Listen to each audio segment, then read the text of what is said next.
stage, here's your first act of the evening. His name is Dan Ridley-Ellis. Woo!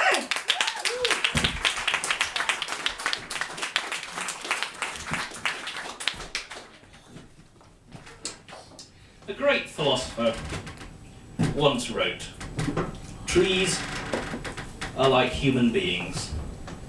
They much prefer company, and yet they still don't come to my parties." Now, although I may not look like it, I'm actually a bit of a tree hugger. I like trees. I think they're great. I'm not sure what they think about me, but I stopped expecting to get hugged back a while ago.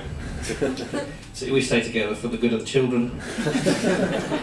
No, because you see, we need trees, right? For the stuff that they can provide us with and for the good of the environment. You know, materials and energy and food.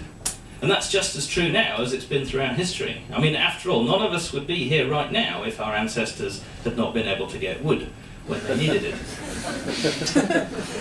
Now, I work for the Forest Products Research Institute at Edinburgh Napier University, and we do various sorts of research, all aimed at increasing the number of trees growing the forests. And the one thing that all these bits of research have in common is that they involve chopping down trees. Now, I guess a lot of you are probably thinking that this isn't very fair on the trees, even if we do give them a 30-second head start. But the thing is, if we create a responsible market for wood, then that gives people an incentive to look after the trees and plant more of them. And then, if we have sustainable forestry, then we can all have wood. Forever. Now, I don't know how much you know about wood, but it comes in two forms. Hard and soft. The distinction is botanical. See, your hardwoods, well, they're the trees that reproduce using flowers, you know, like human beings. And then your softwoods, these are the ones that reproduce using cones, like motorways. Now, we don't have big forests by European standards, but we could make more use of the forests that we do have. But most of our commercial forestry is based on non-native species, you know, foreign trees. And a lot of people don't like that. But when it comes to softwoods, we don't actually have that much choice, because there are only two conifers that are native to the UK. We've got yew, which is very slow growing, and we've got Scots pine, which we don't make very good use of right now, but we could do. And I think it will be a very familiar tree to you here in Scotland, because it's penis all over the place. Everywhere you look, you see penis. Oh, I should probably explain. Penis is the Latin name.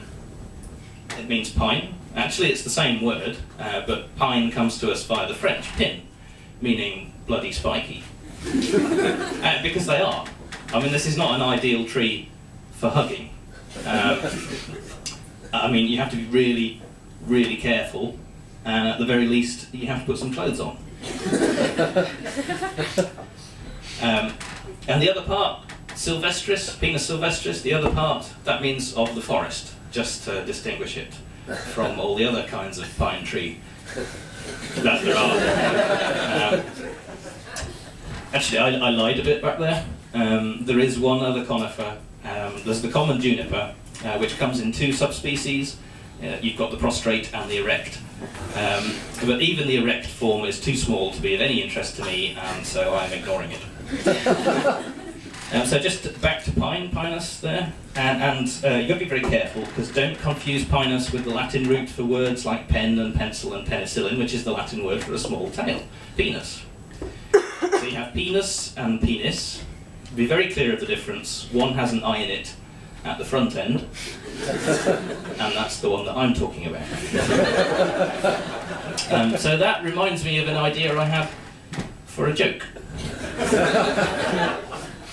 So an English elm, a Welsh oak, and a Scots pine start growing in a bar.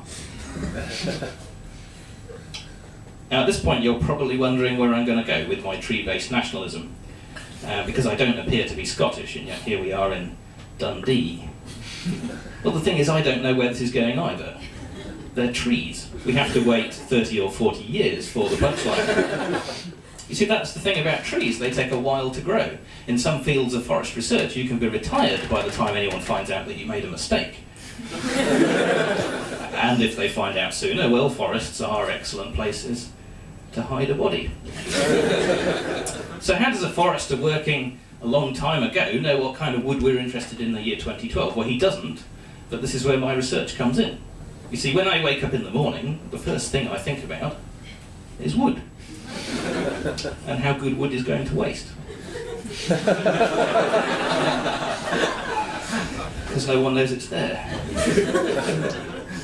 Now, I've done some research on the internet, and I have found out that wood comes in many varied forms. See, even within a single species, there's a lot of variation from tree to tree, so in theory at least, you should be able to go up to a tree in a forest and say, well, this one is good for paper, or fence posts, or bioenergy. Or if you're an engineer like me, and you're planning an erection, well, you're probably interested in things like stiffness. Now, stiffness is a measure of how much something bends under load. We call it by the technical name modulus of elasticity, and if you take only one thing away from my set tonight, I hope it's that. Now, there is a saying that goes that if the only tool you have is a hammer, all your problems start to look like nails.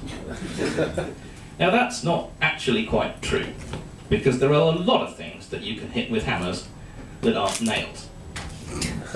And I have a science hammer. This is not it.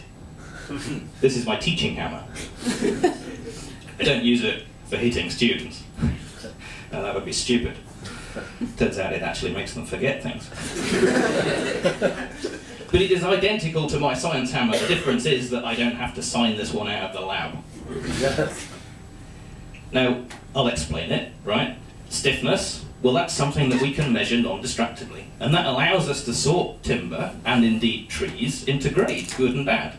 And one of the technologies that we have for doing this is acoustics, because the speed that sound travels through a material is a function of the density and the stiffness, the MOE. And one of the really easy ways to do this, and you can do this at home, is to excite your wood by bashing it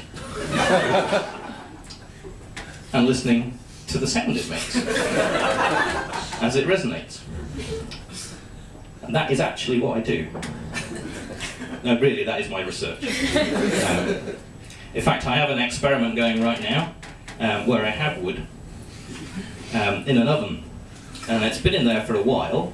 It's Scots pine, in fact. And every week or so, I get my penis out, my hot penis, and I bash it in as many different ways as I can think of to see what effect this temperature have on the stiffness. And the reason for doing this, I've forgotten. But I figure I might as well continue. It's been going on for about 30 weeks now, and it's beginning to take its toll in more ways than one. The other day, a bit fell off in my boss's hand. So yeah, that's me. In summary, my name's Dan Ridley-Ellis. I work for Forest Products Research Institute, and I hold down a research post while someone hits it with a hammer. Thank you and good night.